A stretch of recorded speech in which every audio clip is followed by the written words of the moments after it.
Time invest कर रहे हो, you have to get optimum output out of that. लोग करंट अफेयर्स के नोट्स बनाते हैं न्यूज़पेपर पढ़ के. I never made any notes. Why? जब कोचिंग क्लासेस इतना पैसा दे के उनके लोगों को बिठा के न्यूज़पेपर में से, पीआईबी में से, पीआरएस में इतना अच्छा मंथली मैगजीन प्रिपेयर करते हैं, what's the need for me to write down the same thing again in my notes? उससे बेटर है कि मैं वो मंथली मैगजीन बार बार रिवाइज कर लूं. वाजीराम में एक सिस्टम है, 500 लोगों का क्लास होता है. अगर आपको फ्रंट रो में बैठना है तो you have to go 1 hour early. So मैं 1 घंटे पहले जाता था, लेकिन 1 घंटे पहले जाके लोग वहां क्या करते थे? They started discussing the things जिनके बारे में उनको खुद को पता नहीं होता. What I used to do?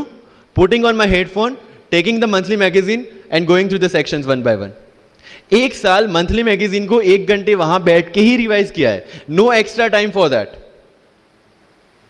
और इसी हिसाब से प्रीलिम्स के पहले मेरे मंथली मैगजीन 5 बार रिवाइज हो चुके थे. That give you the confidence to go for the prelims exam. Revision. हर बार क्या होता है प्रीलिम्स में जाते हैं, एक क्वेश्चन देखा, 2 ऑप्शन पता है, 2 ऑप्शन नहीं पता है. होता है यूपीएससी में, इट्स वेरी कॉमन. 2 ऑप्शन पता है, that means you have read that topic. 2 option नहीं पता, that means you lack clarity on that topic. ये डिलेमा वाले क्वेश्चंस जितने कम, आइदर आपको आता है और नहीं आता है, दैट्स ऑल. जितने ज्यादा क्वेश्चंस में डिलेमा, उतना आपका रिवीजन ज्यादा चाहिए, उतनी आपकी क्लैरिटी कम है. This is simple test for checking out कि आपकी प्रिपरेशन कहां तक पहुंची है. जब भी टेस्ट लेके बैठो, टॉपिक है, अगर पढ़ा हुआ है तो यू मस्ट नो एवरीथिंग. अगर नहीं पढ़ा है, that's not the issue. See, you just need to score 60% और 70% इन प्रीलिम्स.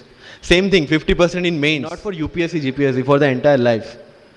कि जितने भी कंप्लेंट्स आपकी लाइफ में है, मैं यहाँ से आता हूँ, मेरे पेरेंट्स ये करते हैं, मैं वो करता हूँ, मेरा इंग्लिश अच्छा नहीं है, मेरा मैथ्स अच्छा नहीं है, ये सारे हमने अपने आप को दिए हुए एक्सक्यूजेस हैं. You have to find the solution by yourself. अगर इंग्लिश नहीं आता है, I can start with the 5th standard book. और 5th स्टैंडर्ड बुक से भी शुरुआत करने में अगर मुझे अपना ईगो बीच में आ रहा है, then I can not learn it at any stage of my life.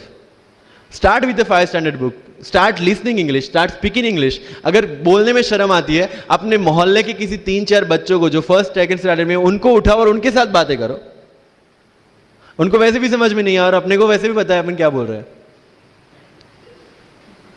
Getting my point? तो अगर वहां पे भी अगर ईगो बीच में आ रहा है, start doing like this. Start speaking. मैं 11th-12th में था, मुझे पता था मेरा इंग्लिश कैसा है, फिर भी I used to speak English, क्योंकि मुझे पता है सामने वाले को तो वैसे भी समझ में नहीं आ रहा है.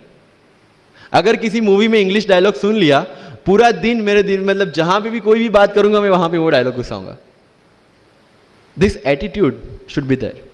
अगर आज हिस्ट्री में से या एनसीईआरटी से 5 ऐसी चीजें आपने नहीं सीखी है, try to think upon that, try to ponder over that. ये मराठा साम्राज्य वाली जो नोट्स दी थी, try to make the summary out of it, कि कोई भी एडमिनिस्ट्रेशन को अगर टिकना है तो क्या क्या जरूरी है, किसी एम्पायर को अगर बनना है तो क्या क्या जरूरी है, कहां पे उन्होंने मिस्टेक की. They should have focused on the consolidation rather than expansion.